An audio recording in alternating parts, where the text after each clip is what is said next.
bienvenue sur Marvelous. Là, on ne parle que de Marvel Champion. Je sais, je suis aussi ventriloque. On se retrouve pour une nouvelle vidéo des decks Marvelous. Alors, avant de commencer, vous vous rappelez très bien la condition générale d'utilisation de cette vidéo. Vous vous abonnez à la chaîne du Troll Savant. Vous avez vu, hein? Vous avez vu? On n'est pas loin des 3000. Enfin, peut-être qu'au moment où cette vidéo est diffusée, on est peut-être déjà à 3000. Vous mettez le petit pouce bleu, c'est le salaire. Vous vous abonnez aussi à la chaîne Twitch de Marvelous. Il y a 2-3 lives par mois sur lesquels voilà, on discute, on parle des nouvelles sorties. Enfin, il y a de plus en plus de monde et ça, c'est formidable. Et aussi de plus en plus de nouveaux joueurs et ça, bah, c'est fantastique parce que ça permet d'avoir un maximum d'échanges avec vous et ça, c'est vraiment génial. Et évidemment, pour savoir quand ces lives ont lieu, il faut vous abonner aussi au Discord. Vous venez sur le Discord, on est déjà 120, 130, quelque chose comme ça. Le Discord merveilleusement tenu par notre ami Vadim. Il y a plein de salons, il y a plein de points de règles, il y a des cartes fan-made, il y a des choses extraordinaires qui se passent sur le Discord. La communauté est magnifique. Vous avez le lien pour l'invitation directement dans la description de cette vidéo. Et aujourd'hui, vous avez bien aimé, évidemment, ce petit deck Star-Lord, le deck de l'amour et des cartes rencontres. Aujourd'hui, je vous propose un deck avec un personnage que j'affectionne tout particulièrement. J'ai envie de parler de Wanda Maximoff, alias donc Scarlet Witch, la sorcière rouge. Alors, c'est pas forcément un des personnages les mieux notés dans ma tier list. La faute a peut-être à une action pour moi d'alter ego un peu faiblard par rapport au personnage, et puis à un allié signature vif argent que je trouve quand même un peu cher. Après, on va refaire je vous renvoie évidemment à la vidéo d'analyse. On peut quand même parler de certaines de ces cartes qui sont vraiment pétées. Et aujourd'hui, vous connaissez maintenant le concept des decks Marvelous. Ce sont des decks avec lesquels moi je joue. Voilà, c'est des decks avec lesquels j'aime jouer. Je vous ai déjà de toute façon parlé aussi des différents decks, des causes perdues par exemple. Et là, c'est vraiment des decks qui pour moi fonctionnent, que j'utilise très régulièrement, avec lesquels je m'amuse et voilà. Petit disclaimer, bien sûr, on est encore sur Tabletop Simulator. Je peux aussi faire ces vidéos directement sur Marcel CBD. Je peux vous donner aussi le code c'est 26125 de ce code. Si vous savez, vous rentrez quand vous êtes sur Tabletop Simulator, vous cliquez ici, vous mettez voilà ce code-là et ça vous génère automatiquement ce deck-ci. Bien sûr, le Tabletop Simulator n'est plus mis à jour. Encore une fois, c'est le disclaimer jusqu'au Web Warrior, je crois, et donc il n'y a pas les X-Men. Donc je vous ferai tout bientôt des prochaines vidéos qui seront soit sur OCTGN, soit directement sur Marcel CBD, donc Marvel CDP, pour vous montrer d'autres vidéos, enfin en tout cas d'autres decks avec lesquels je joue, en particulier évidemment avec tous les personnages des X-Men. Voilà. Mais voilà pour moi un deck avec lequel j'ai énormément plaisir à jouer, un personnage que j'affectionne tout particulièrement parce que je trouve que la mécanique est une des mieux réussies dans Marvel Champion, dans le sens où ça correspond totalement au personnage du MCU. Et aussi des comics, puisqu'elle joue avec les probabilités. Et c'est ça vraiment que j'adore. Alors, on a déjà parlé, j'ai déjà eu pas mal de retours. Oui, est-ce que c'est un deck qui est fait pour le multi? Est-ce que c'est un deck qui est fait pour le solo? Vous avez dû voir cette vidéo réaction que j'avais faite à la tier list. Quand un deck est bon pour le solo, il n'y a aucune raison qu'il soit mauvais pour le multi. Donc celui-ci est excellent, à mon avis, pour le solo. Donc il est très bon pour le multi. Et il sera d'autant meilleur que si vous jouez avec quelqu'un qui, lui, va être à donf sur l'agressivité et qui va pas beaucoup gérer de manigance, parce que là, on a un deck full justice. Pourquoi? Pour essayer de gérer un maximum de manigance et profiter des sphères X, y compris des désintégrations moléculaires qu'il y a chez Wanda Maximoff. Ça va nous permettre de mettre des gros parpaings en laissant le plus longtemps possible la manigance principale au plus bas. Vous connaissez la logique un petit peu de Wanda Maximoff, celles et ceux qui ne connaissent pas, évidemment. allez voir cette vidéo d'analyse. Mais Wanda Maximoff, elle, en interruption, si vous le découvrez, je vous le dis quand même, c'est le contrôle du chaos. Quand les icônes de boost d'une carte rencontre sont censées être comptabilisées, vous défaussez la carte du dessus du deck rencontre et vous comptabilisez le nombre d'icônes de boost de cette carte à la place. Donc, ça permet de gérer un petit peu les probabilités. Quand vous tirez une icône de boost à 3, eh ben, vous la dégagez, et peut-être que vous en avez seulement à avoir que 2 ou 1, et ça vous permet de gérer un maximum de choses. Alors pas de la manigance, mais en tout cas quand le méchant vous attaque, cette illustration est toujours aussi magnifique. Et puis on a aussi la tiare de la sorcière rouge qui nous permet d'augmenter ou de baisser ces icônes de boost. Donc elle va meuler le deck rencontre. Alors pour celles et ceux qui ne savent pas ce que c'est le terme meuler, c'est en gros vous allez épuiser le deck rencontre et vous allez vite avoir une accélération, puisque quand vous arrivez à la fin d'un deck rencontre, vous le rebattez. Et de nouveau, vous mettez ensuite une petite accélération sur la manigance principale. Donc effectivement, on va essayer de gérer un maximum de manigance pour pouvoir utiliser la sphère X, qui est quand même une carte clé chez la sorcière rouge. Et je rappelle aussi, la sorcière rouge, elle a 2 obligations. Donc ça fait quand même assez mal. Donc cette sphère X, vous défaussez les 3 cartes du dessus du deck rencontre. Pour chaque carte ainsi défaussée, effectuez l'effet suivant en fonction du nombre d'icônes de boost dessus. Pour 0, 2 dégâts à un ennemi. Pour 1 boost, on retire 2 menaces du manigance. Pour 2, on pioche une carte. Et pour 3 ou plus, on place une carte d'état sur un personnage. C'est évidemment la carte clé. Elle va être tenace. On va pouvoir gérer un maximum de choses avec cette tiare. Évidemment, Agatha Harkness, ça peut être intéressant. Mais on va pas trop l'utiliser, vous pouvez la laisser passer. Vif Argent, laissez-le passer. Pour moi, c'est pas du tout un bon allié signature. Voilà, et il y a effectivement la désintégration moléculaire, c'est une action de héros. On inflige 5 dégâts à un ennemi, on défausse les 2 cartes du dessus du deck rencontre. Pour chaque icône de boost ainsi défaussée, infligez 1 dégât supplémentaire à cet ennemi. Donc évidemment, on meule le deck rencontre, mais qu'est-ce qu'on peut mettre comme dégâts? Donc l'idée, ça va être de garder, grâce aux cartes justice, cette manigance au plus bas pour pouvoir profiter des désintégrations moléculaires et des sphères X au maximum, vraiment au maximum.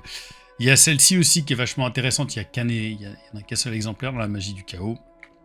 On joue une carte de votre main en ignorant son coût en ressources, défaussez un nombre de cartes du dessus du deck rencontre égal au coût en ressources imprimées sur la carte jouée. Voilà, ce qui fait que vous pouvez jouer une désintégration moléculaire pour 3 cartes rencontre. Donc moi je trouve que c'est, la mécanique elle est vraiment géniale. Alors, comment fonctionne ce deck justice? L'idée c'est de garder ça, de garder la manigance le plus bas possible, puisque évidemment on risque de la faire monter assez rapidement en meulant ce deck. On va aussi meuler notre propre deck, bien sûr. Mais là, l'idée, c'est essayer. Alors, évidemment, vous allez pouvoir rajouter chacun un petit peu votre propre sauce.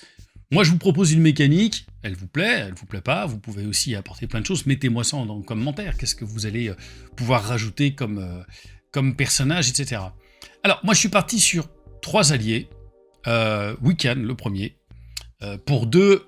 1 de contre, 1 d'attaque, c'est un Avenger. Après que Wiccan a contré, défaussez la carte du dessus du deck rencontre. Pour chaque icône de boost ainsi défaussée, infligez 1 dégât à un ennemi. Donc il est dans la même logique que la sorcière rouge.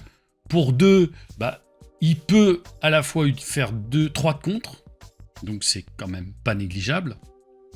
Et puis à chaque fois qu'il va contrer, on va meuler un petit peu ce deck rencontre et il va y avoir des icônes de boost en principe, et ça nous permet de grignoter à fur et à mesure des petits points sur le méchant comme ça, ou sur un ennemi, sur un sbire. Et je trouve que c'est un personnage qui est un peu sous-estimé, je trouve, dans la carte justice. Moi, j'aime vraiment beaucoup comme allié. Eros Ramazzotti.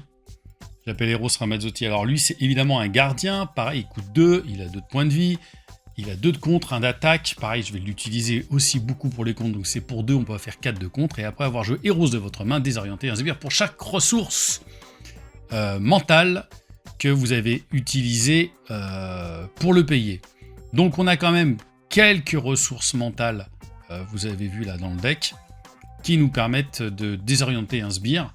Ça peut toujours valoir le coup. Pourquoi? Parce que quand on va retourner On peut faire quand même du flip-flap avec la sorcière rouge, à moins que vous ayez sans arrêt la sphère X, et avec 3 icônes de boost qui vous permettent de lui mettre un état tenace en permanence. Voilà, j'aime beaucoup Eros. Il peut servir aussi à tanker une fois. Ça peut être toujours intéressant. Et enfin, cette carte absolument que je trouve géniale en justice. Daredevil pour 4. Alors évidemment, elle est chère, mais on peut la payer grâce à la magie du chaos pour 4 cartes rencontre. 2 de contre, 2 d'attaque. Donc évidemment, il peut faire 6 contre.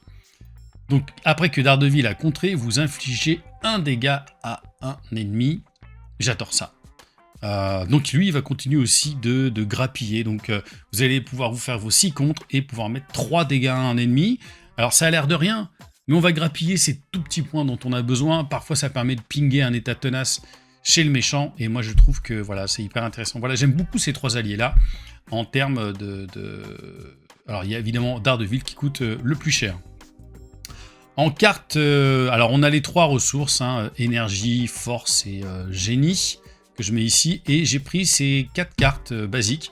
Pour moi, l'héliporteur, bon, à partir du moment, enfin, je sais pas quand est-ce que vous l'enlevez, l'héliporteur, en fait, d'un deck que vous construisez. C'est tellement important, j'ai plus besoin de le présenter, vous réduisez de 1 le coût de la prochaine carte jouée durant cette phase.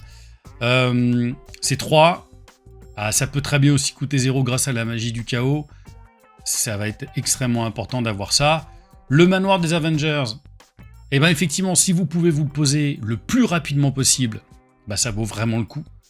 Quand il arrive en fin de deck, bon, ça dépend où est-ce que vous en êtes dans votre partie. Moi, je trouve que c'est une carte qui est hyper importante. Quand on arrive à la jouer dès le début, ça peut vraiment valoir le coup. Évidemment, si vous avez la chance d'avoir la magie du chaos, vous le posez. Et c'est pas free win, mais c'est super bien. Dans la même idée, le Queen Porter, vous le posez quand vous avez le trait Avenger. Le posez pas quand elle est en... Moi, c'est parfois des erreurs que je fais en alter ego parce qu'elle est mystique uniquement. Le Queen Porter qui permet de générer une petite ressource, ça fait toujours plaisir. Et évidemment, le trait mystique, vous avez le trait mystique, donc vous allez jouer le sorcier suprême pour 2, votre taille de main augmente de 1 tant que vous êtes sous forme de héros, et d'un coup vous avez une taille de main de 6, ce qui fait que vous n'avez plus du tout envie de retourner en alter ego. Désolé Agatha, on va pas revenir en alter ego, d'autant que de toute façon ces fonctions d'alter ego sont vraiment pas intéressantes, je rappelle, on défausse les 2 cartes de notre main, on pioche 2 cartes, c'est pour ça qu'on peut meuler, alors ça peut être intéressant quand même malgré tout. Mais c'est pas une action qu'on a envie de faire régulièrement. Et puis, donc, alors, qu'est-ce qu'on a dans les autres cartes justice? On a dégagé la zone pour 1, retirer 2 menaces d'une manigance. Si ça retire la dernière menace de cette manigance, vous piochez une carte. Évidemment, j'en mets 2 exemplaires parce que l'idée, on va essayer de tenir comme elle a 2 de contre. On va essayer de garder. On va utiliser surtout son contre parce que le 1 d'attaque, pareil, il va pas nous servir à grand chose. On va essayer de garder la menace principale, voire des menaces, des manigances annexes, le plus bas possible. Ce qui fait que avec 2 dégager la zone, vous pourriez en rajouter un en virant peut-être la policière en patrouille. Mais c'est un choix. Voilà. Moi, alors, on peut monter à 41, 42 cartes. C'est un deck à 40 cartes, encore une fois. Mais voilà. Pour moi, on peut gérer 2-3. Moi, j'aime bien en mettre 2. L'idée, c'est de rester sur les 40 cartes de mon côté. Donc, je trouve que c'est une carte assez forte qui nous permet de toute façon de pouvoir avoir cette action, de devoir piocher une carte. Donc, je trouve ça toujours hyper intéressant. D'autant que... alors, c'est vrai aussi que je pourrais rajouter... j'ai pas rajouté la carte qui permet d'avoir de réduire de 1. C'est intense concentration. De réduire de 1 le premier super pouvoir que vous utilisez, l'intense concentration. C'est un choix, j'ai mis le manoir des Avengers à la place. Vous pouvez, à mon avis, aussi mettre intense concentration à la place du manoir des Avengers. Pourquoi je ne le fais pas? Parce que je considère que le Queen Porter et l'Heli Porter, quand on a déjà ces 2-là, quelque part, ça réduit le coût d'une carte, ou ça nous apporte de toute façon, ça nous génère de la ressource. Donc forcément, c'est pas obligé, à mon avis, pour moi, de mettre l'intense concentration, parce que ça va faire des cartes presque parfois un tout petit peu mortes, on va se retrouver qu'avec la génération de ressources et pas assez d'événements. Voilà. On a d'une manière ou d'une autre qui est pour moi pareil, une carte vachement importante, j'en mets que 2. On va chercher une manigance annexe dans le deck rencontre, on révèle cette manigance et on pioche 3 cartes et on mélange de nouveau le deck rencontre. Elle peut gérer des manigances annexes du feu de Dieu, il n'y a aucun problème, et on va pouvoir se faire une taille de main de malade. Vous la jouez pour 0, vous reprenez 3 cartes, vous avez une taille de main de 8. Donc c'est quand même assez génial pour une petite manigance annexe. Ça vaut vraiment le coup. D'autant que vous cherchez la manigance annexe dans le deck rencontre. Attention, pas dans la défausse. Hein. Donc, vous pouvez la choisir. C'est ça qui vaut le coup. J'ai mis en 2 exemplaires retenir l'ennemi pour 2. C'est un compte, retirer 3 menaces de la manigance principale. Si cette carte est la première que vous jouez lors de ce round, vous la renvoyez dans votre main. Donc, ça permet de mettre un petit boost. Si jamais on se fait un petit peu dépasser, qu'on a été obligé de revenir en alter ego, ça permet de refaire redescendre pour le coup assez rapidement la manigance principale. Pourquoi pas, elle revient dans votre main, vous la payez ensuite, vous payez un dégager la zone. Vous avez donc 3 et 2, 5, plus vous piochez une carte. Redescendre la manigance principale de 5, c'est quand même assez énorme. On a le tournant décisif pour 2. C'est une action de héros encore. C'est une attaque infligée 2 dégâts aux méchants, 5 dégâts à la place s'il n'y a aucune menace sur la manigance principale. Alors je la vois rarement cette carte jouée. Moi je l'aime vraiment beaucoup. Et pour l'avoir testé beaucoup en solo, en tout cas ce personnage, la manigance principale, elle ne monte jamais. Donc quand je joue tournant décisif, je mets à chaque fois un 2, 5 dégâts pour 2. Je trouve que c'est ultra rentable. Ensuite, en 2 exemplaires pour la justice, retirez 3 menaces d'une manigance, 4 menaces à la place si vous avez utilisé une ressource mentale pour payer cette carte. Je vous ai déjà dit qu'on a quand même pas mal de ressources mentales. 4 menaces d'une manigance, ça vaut encore le coup pour 2. Et derrière, on a encore un tournant décisif, etc. Je vous ai dit, cette menace, elle ne montera jamais. Il n'y aura jamais aucune menace. Et évidemment, en multi, ça peut vraiment valoir le coup. Les représailles immédiates. Alors, pareil, je mets en 2 exemplaires. Vous voyez, vous pouvez gérer, vous dire, on vire une carte et on en rajoute une à un moment. Si vous pensez que, par exemple, vous voulez enlever l'enquêteur chevronné, quoique je trouve ça intéressant, ou la policière en patrouille, vous pouvez rajouter ici une représailles immédiate. Vous pouvez enlever le manoir des Avengers et rajouter pour la justice ou un tournant décisif. À vous de sentir, mais c'est pas de la théorie. Faut vraiment l'essayer. Faut pas avoir peur de tenter un deck et puis de se dire tiens, il me manque peut-être un événement supplémentaire. Bref, les représailles immédiates, le méchant manigance, on inflige 4 dégâts au méchant. La manigance, on peut le laisser manigancer ce salopard, puisque juste derrière, de toute façon, on va pouvoir gérer évidemment les boosts de manigance, si on a la tiare et avec le pouvoir de toute façon de la sorcière rouge. Donc vous pouvez gérer la manigance que lui va mettre. Voilà, vous pouvez gérer de 1 voire de 2 cette manigance, voire même de plus, parce que si manigance de 3, vous faites l'action de la sorcière rouge, on défausse la carte qu'il a tirée, on en prend une autre. Voilà. Et si c'est 3 qui passent à 0, il va juste manigancer de ce qu'il manigance lui. Donc je trouve, de sa manigance de base. Donc je trouve que c'est hyper intéressant. Et on lui met 4 dégâts. Pareil, ça permet de continuer à le grignoter. Moi, j'ai mis un petit sous surveillance. Ça augmente de 4 le seuil de la manigance, de menace de la manigance attachée. Alors, vous allez me dire pourquoi tu fais ça, puisque finalement, tu peux mettre la manigance le plus bas possible. Moi, je l'utilise en sécure. Évidemment, c'est une carte que vous pouvez enlever pour rajouter un pour la justice, un dégager la zone ou retenir l'ennemi, ou d'une manière ou d'une autre. Je le mets en cas de sécure, c'est-à-dire qu'il arrive, et il m'est arrivé déjà pas mal de parties, où évidemment, on va se taper, alors moi, personnellement, les cartes obligations, les cartes, l'ombre du passé, je la mange à chaque tour. Enfin, à chaque fois, à chaque partie, c'est évident. Donc je vais me retrouver en alter ego, et c'est là que la manigance peut quand même augmenter, et que, il y a toujours un petit risque. Pour moi, le sous-surveillance, d'augmenter de 4 le seuil de la menace, ça permet de gérer, de faire un tour peut-être aussi supplémentaire, parfois en alter ego, si j'ai pas récupéré le sorcier suprême, d'avoir une taille de main de 6, et voilà, de mieux me construire par la suite. Et les 2 dernières cartes pour 0, l'enquêteur chevronné, jouez cette carte sous le contrôle de n'importe quel joueur, 1 max par joueur, après qu'une manigance annexe a été déjouée, vous inclinez l'enquêteur chevronné, vous piochez une carte. Ça vaut vraiment le coup, puisqu'on va aller chercher des manigances annexes avec d'une manière ou d'une autre. On va gérer ça rapidement, et là, très simple, on pioche une petite carte, ça fait toujours plaisir. Et enfin, la policière en patrouille pour 3, on incline la policière en patrouille, on déplace une menace d'une manigance vers cette carte, et ensuite en action, vous inclinez et défaussez la policière en patrouille, vous infligez un dégât à un sbire pour chaque menace sur cette carte. C'est pas obligatoire, vraiment. Moi, je l'aime bien parce que je me dis qu'à un moment, elle peut vraiment aider un petit peu à nettoyer le board. Si j'ai un gros sbire en face de moi, et en même temps, la plupart du temps, je vais l'utiliser pour virer une petite manigance de temps à autre. Voilà. Voilà pour la présentation de ce deck de la sorcière rouge qui, pour moi, permet véritablement de tenir à fond toute une partie vraiment en solo et en multi. Vos compères vont être hyper contents d'avoir la sorcière rouge qui va gérer toute cette manigance, et pendant ce temps-là, ils vont taper.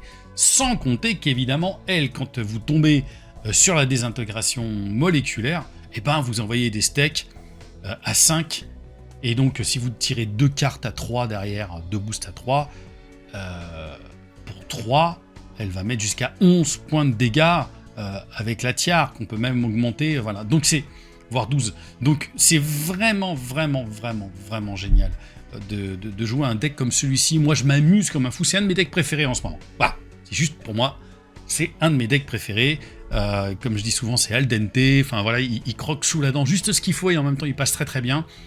Je pense que vous allez pouvoir gérer un maximum de méchants avec un deck comme celui-ci si vous êtes en solo, et si vous êtes en multi, tout le monde vous dira merci. Voilà, dites-moi en commentaire si ce deck-ci vous intéresse, si vous jouez la sorcière rouge, mais par exemple avec quelle autre affinité.